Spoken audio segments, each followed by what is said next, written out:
I was once told that walking through a doorway could cause someone to forget even the most precious memories they had.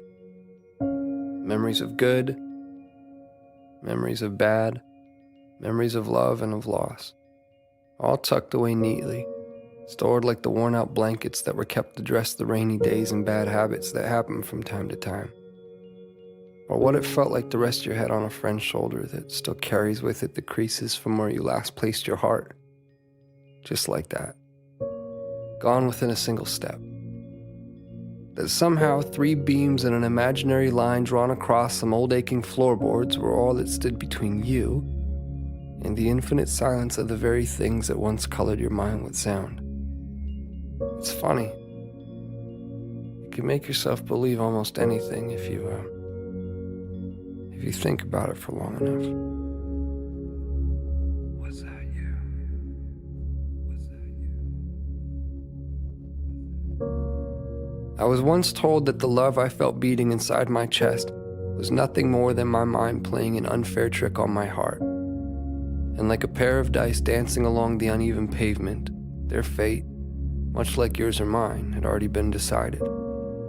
That even the cracks that drew their faults between 2 opposing sides could not escape a fate that was always destined to be sealed.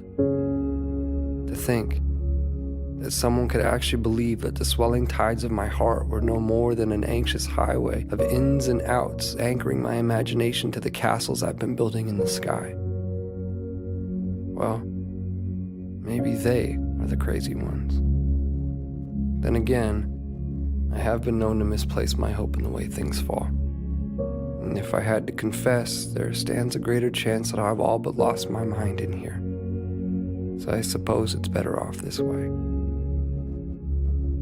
Because I've always believed that the odds of finding what you seek tend to favor those who are open to seeking them in the first place. And I, for one, have never quite understood how odds stand to get even without that frame in mind.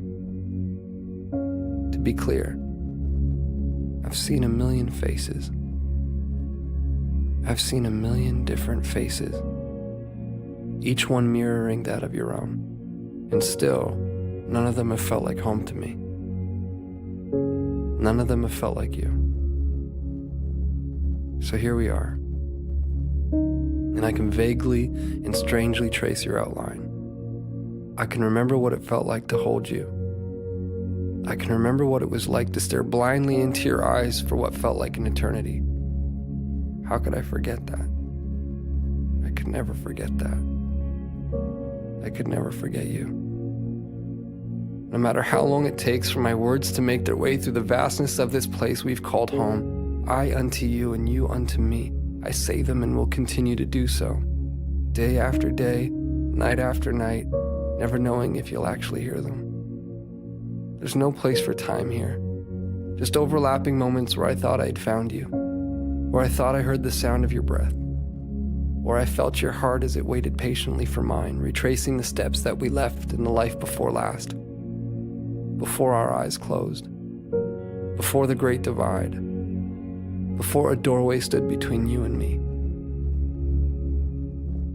As it stands, I found myself in that doorway again, with both feet in and your heart on my sleeve.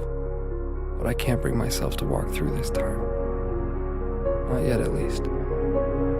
Not until I take one last look and see that it was you. That it was always you. Our hearts strewn across those old fragile floorboards. The silhouettes of each and every one of our memories playing out like a story that we both know we've seen before. I remember now. This was where I first found you. Beyond those closed doors, I will find you again. My love, I will find you again.